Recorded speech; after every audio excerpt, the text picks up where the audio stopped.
Olá, sejam bem-vindos a mais um episódio de Bola Fora. O nosso convidado de hoje é o Elceni Duarte, 34 anos, reforço do Alverca. Antes de mais, muito obrigada por teres aceito o meu convite. Boa tarde. Nós começamos sempre a Bola Fora da mesma forma, que é, antes de eu chegar, o que é que estavas a fazer? Conta-me tudo. Estava a vir do treino, neste momento estava a vir do treino. Treinámos sempre de manhã, estava a vir do treino e acabei Almoçam lá, e depois só tem Por acaso, ordem. nesse aspecto temos as primeiras refeições, que é o almoço e o pequeno almoço. Temos sempre lá no clube, em que é obrigatório, também para controlarem muito o que é a nossa alimentação, e acabamos por ter essas refeições lá e pronto, e acabei de almoçar e vim para cá.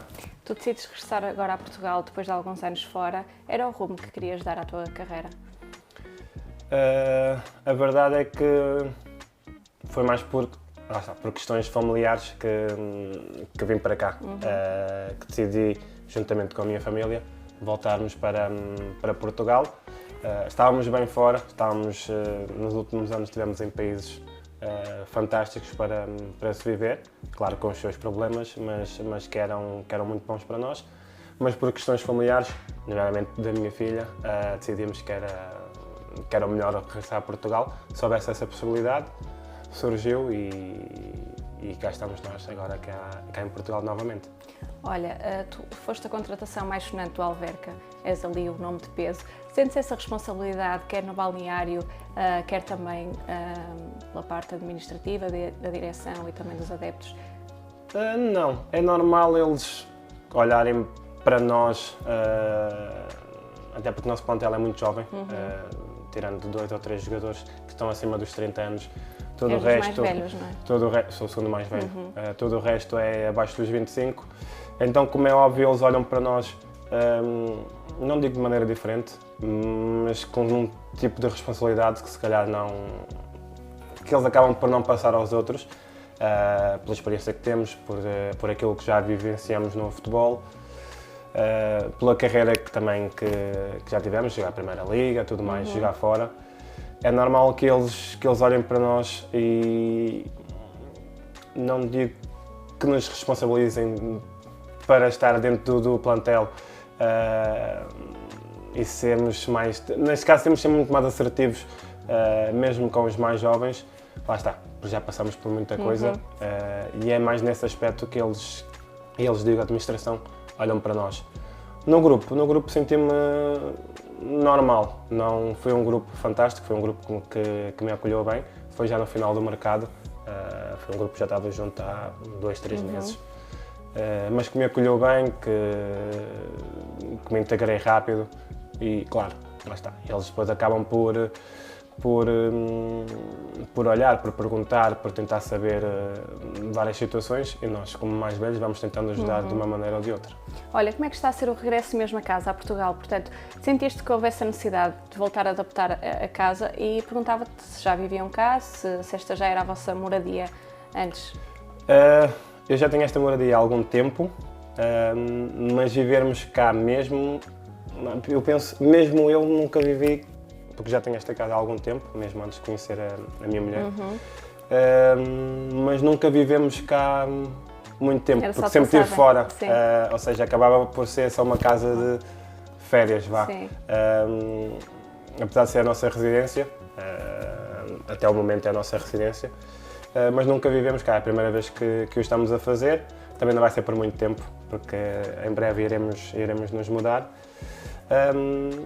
Mas lá está, foi uma casa que nunca vivemos, passávamos só férias e agora, como disse um colega meu, amigo, também neste programa, é uma fase de adaptar a tudo, porque estando fora estamos habituados a estar numa cúpula, se assim pudesse dizer, em que era só eu, a minha mulher e a minha filha na altura, agora temos mais um menino.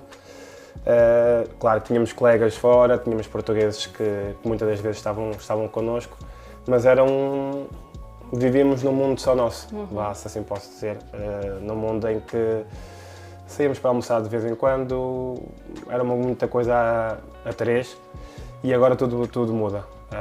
Ele mesmo comentou isso e a verdade é essa, tudo muda porque tens muita gente à volta, muita vida social. Chegamos ao nosso país onde temos as famílias, onde temos os amigos e acaba sempre por ser aquela coisa de nos adaptarmos outra vez a convites, de estarmos com os amigos, de estarmos com a família, que era uma coisa que não tínhamos, mas que faz parte. E é uma das coisas que nos custa mais, porque estávamos habituados sempre a estar em casa, sair uma vez a outra e agora, semana após semana, temos sempre qualquer coisa para fazer e que não estava no nosso momento, na nossa forma de viver, sempre. Olha, tu começas a jogar assim mais a sério aos 9 anos no Porto, podemos recuar até aí um bocadinho, e tu fazes parte de uma geração que naquela altura vocês ganharam imensa coisa. Lembram-me que vocês tinham uma equipa muito boa também com o Josué. Diz-me uma coisa, que recordações é que tu tens daquela altura em que a carrinha, esperavas pela carrinha do Porto para te levar para os campos da Constituição? Que recordações é que tu tens dessa altura? A verdade é que não. Essa parte das carrinhas eu tive, mas era mais para os jogos, porque para treinos tinha sempre o pai, neste caso era um pai de um colega meu que vivíamos na mesma cidade, na mesma zona, que acabava por nos levar depois da escola para o treino, que nós treinávamos sempre ao final do dia, e era sempre ele que nos levava. Mas sim, era uma geração muito boa, nem toda a gente conseguiu se ingrar, a verdade é essa. Perguntar, lembras-te, além do Josué, mais alguém que tenha conseguido ter uma carreira longa? Daquela geração, eu penso que não fomos muitos. Tive 2 ou 3 colegas, se tanto, que chegaram a profissionais. Digo ter jogado nos primeiros escalões de Portugal ou fora. Mas a verdade é que tive lá 4 anos em que ganhámos muita coisa, ganhámos muitos torneios, que era o que mais havia na altura. Mas depois, quando começou a ser mais a sério, não sei, por um motivo ou outro, acabaram por não se ingrar. A verdade é essa, a verdade é que isso acontece muito e hoje em dia cada vez mais se vê isso. E como é que está a tua mudança depois para o Lisboa e consecutivamente para o Sporting? A minha mudança vem com a separação dos meus pais. A minha mãe tinha a família dela cá, e quando nos mudamos, nós, digo eu e os meus irmãos, vimos com ela para baixo e curiosamente vou ao Sporting, porque na altura, eu lembro que na altura foi com o meu pai que eu fui ao Sporting, mas eu não queria sair do Porto, eu queria lá ficar. Lá está, estava habituado ao Porto, tinha lá os meus amigos. Já tinha sido incutida aquela alma portista. E eu não queria sair, e eu lembro na altura o meu pai falou-me do Sporting e eu, para ver se ficava no Porto ou se me deixava ficar no Porto, lembro-me de dizer que não queria o Sporting, que ia para o Benfica, que ele detestava o Benfica. Mas pronto, não acabou por não acontecer, fui ao Sporting e treinei lá 2 dias, se não tenho erro, e acabei por ficar, também porque eles já me conheciam de vários torneios. Depois passaste a gostar? Passou essa Sim, depois acabou, a adaptação não foi fácil, porque a verdade é que tive até janeiro sem poder jogar, porque houve ali um problema entre clubes, que na altura era preciso a carta de um clube para o outro, e o Porto não deu na altura, com tanta facilidade, e a adaptação foi difícil. A verdade é que a adaptação a Lisboa foi bastante complicada, mas pronto, mas depois com o passar dos anos aprendi a gostar do Sporting, aprendi a gostar de estar cá em Lisboa e as coisas depois acabaram por correr normalmente. A tua família está intrinsecamente ligada ao desporto, o teu irmão João Mário dispensa apresentações, tens o teu irmão Hugo que está ligado ao futsal. O que é que se fala à mesa no almoço de domingo, por exemplo? É de bola? Por vezes é de bola, mas nós também tentamos fugir muito desse assunto. Digo agora, porque nós crescemos sempre no futebol, como é óbvio, foi uma coisa que sempre fez parte da nossa vida, mas agora tentamos conversar de outras coisas que não seja só futebol, porque já é uma coisa que nós Vivemos há tanto tempo, há tantos anos que vivenciamos isto, então tentamos variar, mas claro que não conseguimos fugir ao futebol. É uma coisa que vai acabar por acontecer, seja mais tarde, seja no início do almoço, no final do almoço. Aparece sempre. Mas aparece sempre o futebol, a verdade é que o futebol aparece sempre. E há picardias entre vocês? Não, nunca houve. Digo, quando éramos miúdos, acabávamos sempre a ser competitivos. Nem tanta picardia, sermos competitivos. Claro que eles queriam sempre, eu sou mais velho, então queriam sempre ganhar o mais velho e andávamos sempre naquela E tu não deixavas ganhar, claro. Isso nunca, seja irmão, seja o que for, tento sempre ganhar. E tínhamos essa parte competitiva entre nós, mas nunca foi uma coisa de extremos. Olha, gostou-te o barulho que houve à volta da saída do teu irmão do Sporting, por exemplo? Gostou-te de viver isso? Não me gostou, não posso dizer que me tenha gostado.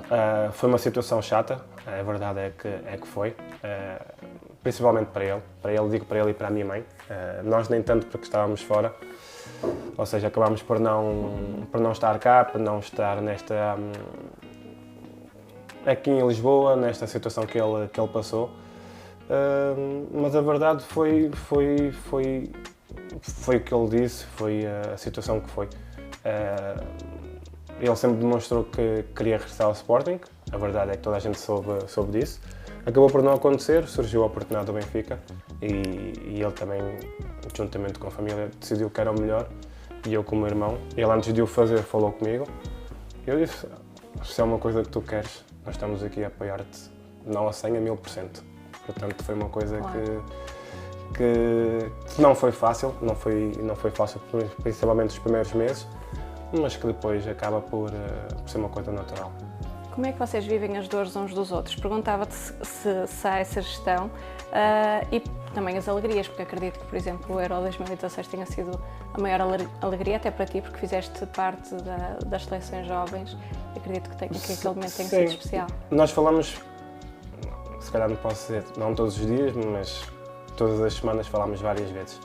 Para nos apoiar, para saber como é que estão os meninos, no caso do João, como é que estão as meninas. E tentámos sempre apoiar-nos, sempre foi assim. Crescemos sempre assim, apoiar-nos sempre muito uns aos outros. E claro, quando surgem momentos de vitória, de conquistas, nós somos os primeiros a vibrar. E o Euro 2016 foi um dos casos. O campeonato que ele ganhou no Sporting, tanto no Sporting como no Benfica, também festejei da mesma maneira. Porque lá está, apesar de gostar de clube A, B ou C, é o meu irmão. E está no meu irmão numa competição em que eu não esteja. Ou seja, acaba por ser uma coisa natural, independentemente de gostar do clube A ou B, de o apoiar sempre. E sempre aconteceu e é uma coisa que vai até hoje. Ele ainda hoje vai jogar, penso eu que ele vai jogar. E cá estamos nós para o apoiar mais uma vez. E é uma questão de como crescemos. Foi uma coisa que crescemos assim e sempre irá ser. Olha, e tu às vezes tens aquela, ou seja, não te sentes tão à vontade por apoiá-lo até publicamente ou ir a um estádio do rival porque jogas noutro clube e se calhar estás sujeito a um falatório. Ficas com essa pressão? Não, a verdade é que não. Quando estava no Braga não era tão fácil ir ao estádio ver os jogos, mas se ele fizesse golo ou algo do género, não foi uma coisa... Porque hoje em dia critica-se muito nas redes sociais por estar a jogar no clube A e estar, neste caso, a publicar uma coisa do clube B. Mas as pessoas têm que entender que às vezes não é apoiar o clube, é apoiar a pessoa que o fez, neste caso ou é um grande amigo, ou é um familiar, ou é o irmão. E as pessoas têm que entender que às vezes não é pelo clube, mas sim pela pessoa. Quando estava no Braga não ia tanto aos estádios, mas agora quando estive fora sempre tinha a oportunidade de ir ao estádio ver os jogos sem problema algum. Olha, falavas do Braga. Quando saís do Braga, tu decides aceitar o convite do Pedro Emanuel, com quem já tinhas trabalhado na Académica. Condições muito diferentes daquelas que encontraste nos Emirados? Condições, em termos de clube, eu posso dizer que, digo em termos profissionais, em termos de clube, se não foi o melhor, foi um dos melhores que tive. Estou surpreendida. No Dubai, porque eles tinham umas condições fantásticas, Okay. muito boas condições. Uma das coisas que não sabia do potencial que eles tinham, digo em termos financeiros, não estava à espera que tivessem tão avançados para tudo no futebol, seja no apoio ao jogador, seja na saúde, seja nas condições nos estádios, tudo. Era fantástico mesmo. Olha, como é que foi a vossa vida lá? Na altura eram só os dois, penso eu, não é? Sim. Como é que foi a parte de se mudarem para lá, a adaptação toda social? A verdade é que eu passei muito tempo lá sozinho, porque eu quando fui sozinho, tive os primeiros 2, 3 meses, se não estou em erro, sozinho. A minha mulher chega e engravida praticamente logo, se assim posso dizer. E como não éramos casados na altura, ele apesar de ser tudo muito bom, viver nos Emirados e tudo mais, as regras que eles têm não são fáceis para quem é de fora e não é casado. E quando a minha mulher engravida, ela fica até os 4 meses e depois tem que regressar a Portugal. Mas por uma questão mais de visto ou, não, ou mais religiosa? Não, porque foi mais religiosa, porque o clube tratou de todos os papéis que eram necessários para a Cátia ficar, porque como não éramos casados, fomos a uma clínica em que o médico era fantástico, não nos podemos queixar, mas que nos alertou para isso mesmo. O facto de não sermos casados, de precisarmos de ir a um hospital que poderia haver problemas, então foi por tudo isso que decidimos que ela viria para Portugal e depois ficava cá até a menina nascer. Olha, em termos de apoio de estádio, vocês tinham muito apoio, como é que é essa parte? Queres-me contar um bocadinho? Lá, por acaso, não vivenciei essa experiência, porque apanhaste Covid. foi o Covid, foi na altura do Covid. Apanhaste mesmo o Covid em pleno. Isso condicionou a tua experiência também em termos sociais, porque quase não deu para, se calhar, conheceres muito do que havia ali à volta? Não. Eles respeitavam muito ou era assim tudo mais liberal? O Dubai estava aberto, o Dubai estava tudo aberto. Uma outra coisa que estava fechado, mas de resto eles andavam à vontade. Na cidade onde nós estávamos, aí sim eles já eram mais controlados. Tanto que nós tínhamos uma barreira, não é uma barreira, mas um posto de controlo. Se fôssemos ao Dubai, para voltar tínhamos de ter sempre o teste do Covid, negativo, pelo menos com 48 horas negativo para poder entrar, e depois quando entrávamos, passado X dias, tínhamos de fazer novamente o teste. Era mesmo para condicionar as entradas e saídas? Era mais para condicionar a ida ao Dubai. E essa parte dos estádios não estava sempre vazio. Portanto, não tiveste essa experiência não. também. Tu a seguir vais para a Turquia, portanto para a Alanya Sport, encontras muitos portugueses, um deles o Daniel, com quem fiz a bola fora recentemente. Como é que foram esses 2 anos? A vossa pequenina acabou também por nascer nessa altura, portanto sim, ela foi para lá e deve ser nascida.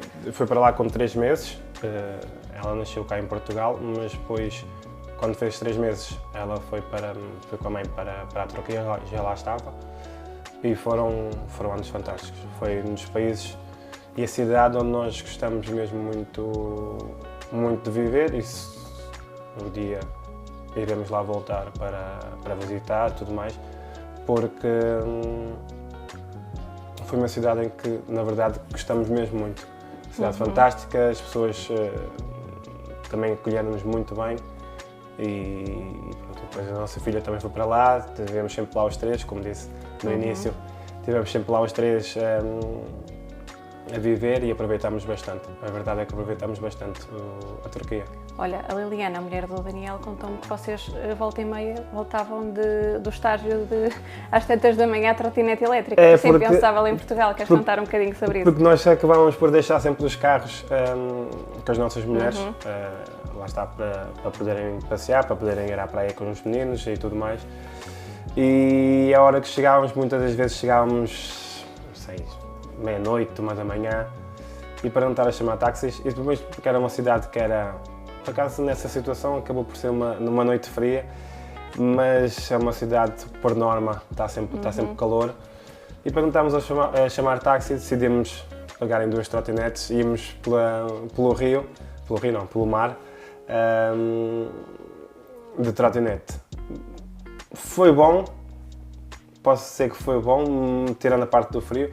São experiências que se calhar aqui em Portugal não daria para acontecer. Não dava para acontecer, pela cidade, por tudo o que aqui controla-se muito mais nessa questão. Lá são muito mais abertos. Se a pessoa vai de trotinete para o treino, se não vai de trotinete, eles não se importam. Aqui provavelmente, se calhar não diziam nada na primeira vez, mas depois se aquilo fosse uma coisa recorrente já iriam falar se chegássemos de trotinete ao clube. E foram experiências que nós vivemos, foram coisas que decidimos experimentar, que gostamos, e era uma coisa que depois acabamos por fazer mais vezes, porque foi uma coisa que gostamos, que não nos criaram problemas, e foi uma coisa que voltámos acontecendo. Olha, tu vivias no sul da Turquia quando aconteceu o sismo, portanto, a 6 de fevereiro do ano passado. Queres-me contar um bocadinho desse dia? A verdade é que nós vivíamos do centro do sismo, nós vivíamos a 500, 600 quilómetros, mais ou menos. E ali era uma cidade onde nós estávamos que acontecia muitas vezes, mas era uma coisa leve, uma coisa de segundos, 10, 20 segundos. Não mais que isso. E era uma coisa leve. Sentíamos, sim, o prédio a abanar, mas era uma coisa que, depois com o decorrer do tempo, do decorrer dos meses, acabou por ser normal. Mas já tinhas essa noção quando foste para lá ou não? Não, por acaso não tinha ideia. Das primeiras vezes que aconteceu, ainda tivemos algum receio porque não estávamos habituados a isso. Mas depois acabou por ser uma coisa que não acontecia sempre, mas quando acontecia já não dávamos tanta importância. Nesse dia já foi diferente, porque apesar de estarmos muito longe do centro, foi uma coisa que durou 2 minutos e qualquer coisa, e aí sim a casa abanou. Eu, neste caso, eu acordei com a minha mulher a acordar, porque estava mesmo as portas dos armários a bater uma nas outras, o barulho do candeeiro, tudo. Foi mesmo uma situação má, em que na altura uma pessoa tenta controlar-se mais, neste caso, porque vi a minha mulher nervosa, com medo, e uma pessoa tenta sempre estar ali mais seguro, apesar de ter sempre o receio. Mas foi uma coisa muito... E depois, na manhã seguinte, quando cheguei ao clube, é que vi as imagens e foi uma coisa... É que deu para ter a noção da gravidade. Foi uma coisa em que na cidade mesmo onde aconteceu, foi demais. Vocês perderam alguém ou souberam de alguma história do vosso círculo de amizades? Assim de jogadores portugueses, sei que estava o Ruben Ribeiro na cidade onde aconteceu, onde o Atos também acabou por falecer devido ao sismo, e foi mais esses 2 casos. Soube que houve muita gente que morreu, muita gente ligada ao futebol, porque os clubes iam partilhando, ia-nos chegando informação através dos nossos colegas turcos que tinham familiares e que nos iam dizendo mais ou menos o que estava a acontecer. Assim, mas o caso mais grave, porque aquele foi muito grave, assim, das pessoas que nós conhecíamos, ou neste caso que eu conhecia, foi mesmo o do Atos. Tu depois vais para o Chipre, para o APOEL, o treinador era o Ricardo Sapinto. Eu perguntava-te se ou seja, voltas a encontrar um treinador com quem já tinhas trabalhado, neste caso no Braga. É um motivo de orgulho os teus antigos treinadores quererem voltar a contar com os teus serviços? Sim, Ou tens um feitio fácil que eles apreciam? Não, a verdade é que se forem perguntar a, não sei, 90% dos meus treinadores, todos eles vão dizer que eu sou chato. Mas eu sou chato no bom sentido, é aquela coisa de ser muito competitivo, de estar no treino e se estiver a perder, ser mesmo chato com os meus colegas, não digo discutir com os treinadores, mas andar ali sempre atento a resultados, a forma como é o exercício. Mas por outro lado, por ser assim, por ser tão frontal, eu acredito que muitos deles apreciem, porque o Sapinto foi um dos casos em que eu sempre lhe disse, e ele próprio vai ouvir e vai saber que é verdade. É preferível dizer as coisas na cara, apesar das pessoas muitas das vezes as pessoas não gostarem, do que andar por trás, porque às vezes há muito este burburinho por trás que não é bom. E daí, penso que é daí também de eles gostarem, além de ter feito um bom serviço quando estava com eles, porque se não fosse assim também não iriam querer trabalhar comigo novamente. Aconteceu, ele foi para o Chipre, eu estava sem contrato, aconteceu falarmos e ele dizer que queria que eu fosse. Acabou por acontecer, o clube acabou por aceitar. E correu bem, vocês foram campeões. Sim. Digo que a nível desportivo correu bem, fomos campeões, o clube já não era há algum tempo. A nível pessoal não foi tão bom, por vários motivos, mas pronto, foi mais um ano para, mesmo aos 33, para ir aprendendo sempre alguma coisa, que uma pessoa vai sempre aprendendo alguma coisa no futebol e na vida, e pronto. E foi mais um ano a trabalhar com um treinador que já o tinha feito. Sim. Olha, e agora meio a brincar, meio a sério, o Ricardo Sapinto mantém aquele registro no estrangeiro ou é mais calmo? Pode dizer a verdade. Não há nada que esconder. É um treinador que eu penso que é muito a imagem do que era como jogador. Treinador intenso, como é que eu posso dizer isto para não ficar... assertivo, que gosta das coisas. Eu penso que tive dois treinadores assim, que foi o Sapinto e o Sérgio Conceição, que são muito assertivos naquilo que querem, e que por vezes não é fácil saber lidar, saber como estar no treino. Eu já o conhecia, por isso para mim já foi mais fácil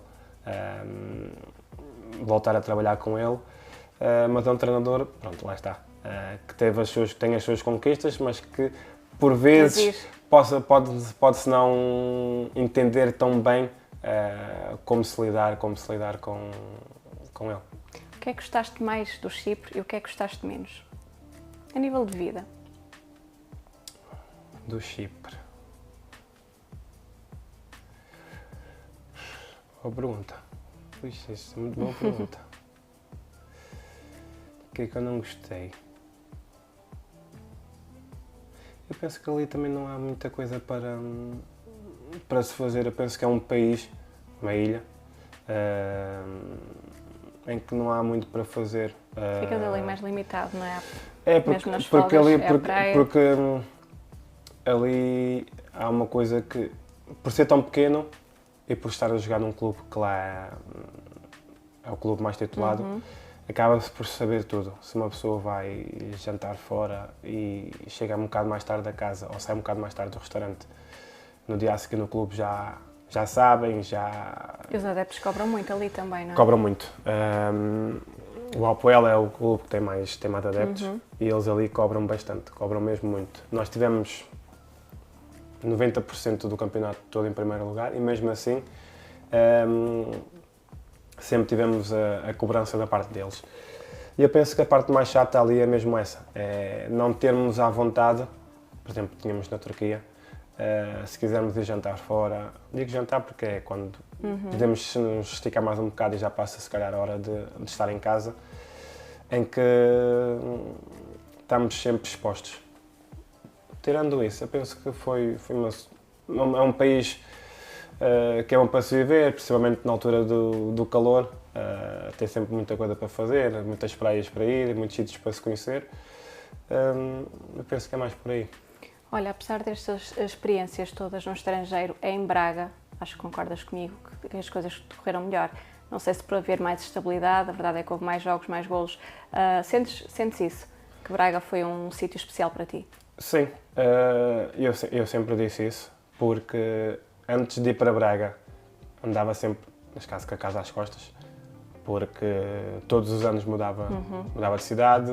Aconteceu no ano anterior a ir para Braga de estar fora e mesmo assim conseguir estar em 2 países, em que tive metade na Croácia e metade na Holanda. E quando chego a Braga é quando tenho a maior estabilidade. Estive lá 5 anos e tudo isso acaba por contar quando se vai ver depois no plano profissional. O facto de estar sempre com a casa às costas acaba por não ser bom. O facto de ter estabilidade acaba por nos ajudar a aceitar melhor as coisas, a estar só focado no futebol, não estar preocupado com o que vai acontecer no ano a seguir e tudo mais. Passaste a ter verões mais calmos? Sim, porque a verdade é que antes de ir para Braga, ou seja, acabei por estar em muitas cidades emprestado pelo Sporting, mas é sempre aquela coisa de aquela pressão de ter que estar bem para saber se vou ter a oportunidade no Sporting, que aconteceu só passado 4 anos, penso que foi 4 ou 5 anos, em que estive sucessivamente a ser emprestado, e acaba por haver sempre essa questão de ter que estar bem, ter que trabalhar bem, saber se vai estar no Sporting, se vou estar no Sporting, se não vou. Se vais novamente emprestado. Tudo isso acaba por contar depois no plano desportivo. E a verdade é que quando chego a Braga, o primeiro ano corre bem, faço alguns jogos, ganhamos a Taça de Portugal, mas é só a partir do segundo ano em que aquela estabilidade e aquele assentar mesmo, aquela certeza que vai ser ali que uma pessoa vai assentar, acaba por acontecer, que é quando começa a jogar mais tempo, quando começa a ter mais oportunidades, e depois daí para a frente foi sempre a aproveitar. Olha, de que forma é que o clube e a cidade se tornaram importantes para ti? Eu ouvi dizer que também foi lá que se conheceram. Sim. Foi lá que conheceste a Cátia. Fui lá conhecer a minha mulher, através de amigos. Depois do clube acabou por se tornar, digo, parte de mim, porque apesar de estar ligado vários anos ao Sporting, digo que foi na formação que tive muitos anos, acabo por dizer que foi muitos anos na formação que tive ligado ao Sporting. Depois, como sénior, andei sempre a saltar de posto em posto. E é ali em Braga que eu me sinto confortável, que eu me sinto bem. Também já tinha várias experiências feitas, principalmente estar fora sozinho.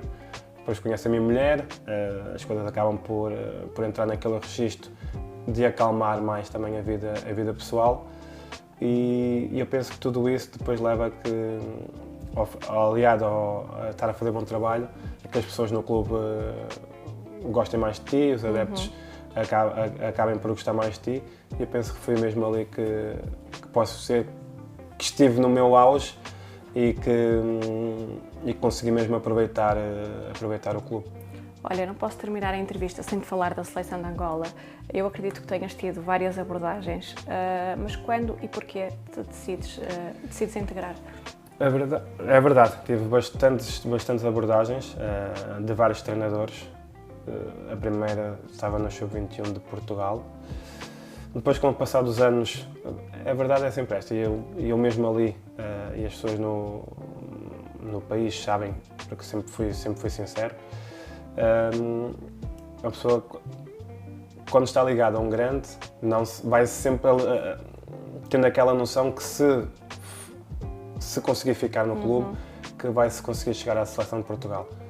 A verdade é que quando estou no Sporting sou pré-convocado, ainda tenho 1 ou 2 pré-convocatórias para a seleção e aquele sonho de jogar para Portugal vai sempre estando, mas com o passar dos anos uma pessoa vai sabendo sempre que a oportunidade passou, que o tempo de se calhar estar a pensar na seleção de Portugal passou e juntamente com os meus pais, com o meu pai principalmente, voltaram a abordá-lo. Ele na altura vivia em Angola, voltaram a abordá-lo, ele falou comigo e pronto, e acabou por ser uma coisa que também foi natural, por ser o país dos meus pais. Decidi aceitar o convite. Eu penso que fui dos primeiros estrangeiros a aceitar ir para a seleção naquela altura. Hoje em dia já se vê muito mais jogadores a irem, mas foi uma coisa que aconteceu, foi muito também por força do meu pai. Era isso que eu te ia perguntar, ou seja, acredito que para os teus pais também tenha sido um grande motivo de orgulho e que eles te tenham dado força nesse sentido. Sim, principalmente o meu pai. A minha mãe, claro, também me deu força, mas o meu pai sempre falou comigo, sempre me incentivou a ir, que ia ser bom, que ia ser bem bom para mim também ter esta parte de jogador internacional. E foi mais por aí, foi mais muitas conversas que tinha com ele na altura que acabei por aceitar. Olha, estamos a terminar e terminamos sempre da mesma forma, que é, se tivesses a oportunidade de voltar a jogar um jogo, qual é que escolhias? Esta é a mais difícil de todas. É muito mesmo. Um jogo. Se pudesses repetir um jogo. Só um? Só um. Quer dizer, se for 2 também não faz mal.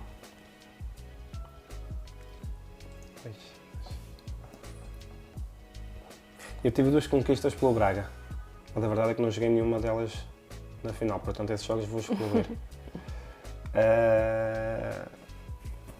Jogos. Vou dizer. Eu digo sempre o mesmo, eu acho que as pessoas não vão. Eu digo sempre o mesmo. Penso que o Vitória Braga, quando ganhámos 5-0. Assim, os jogos assim que me vêm à cabeça, é sempre esse que me recordo. Já me tinham feito essa pergunta de um dos melhores golos que tinha feito. Eu também disse esse jogo. É um ambiente diferente. Eu penso que é um derby especial. Já vivi. O que é mais difícil? Em casa ou fora? É fora. Em Guimarães? Eu penso que em Guimarães é sempre mais aceso o derby. Já tive Benfica Sporting, já tive fora, mas eu penso que esse derby para mim é o mais quente. É o mais quente. E lembras-te assim de algum específico? Algum episódio que tenha acontecido que tu recordes nesses anos de Braga? Sempre que nós íamos lá jogar era sempre uma coisa incrível. Eu lembro-me sempre nos aquecimentos para o jogo. Se nós estivéssemos muito próximos da linha lateral, choviam sempre cadeiras. Ali era uma coisa incrível. Mas é verdade, as pessoas podem pensar que não. Daquilo que eu vivi, esse é um derby sempre muito especial, especialmente em Guimarães. Mas olha, esse tipo de cenários, por cá para fora pode passar algum tipo de violência, não sei, ou demasiado quente, mas para vocês jogadores que lá estão, dá-vos alguma pica? Ou mais pica do que normal? Eu penso que para fora as pessoas podem olhar para aquilo e podem dizer que aquilo não se faz, que todas essas questões. Para nós gostamos de ver, por vezes até nos rimos da situação. A verdade é que estamos no aquecimento e nos rimos da situação. Mas é uma coisa que nos vai dando sempre mais adrenalina, mais vontade de jogar, porque são estes tipos de jogos que nós gostamos, estádios cheios, estádios, neste caso, a assobiar sempre que tens a bola. São estas coisas que nos vão dando aquela adrenalina para jogar. E ali é sempre especial. E há algum desconforto, por exemplo, no fim do jogo, estares a falar com um colega, quando há um jogo assim?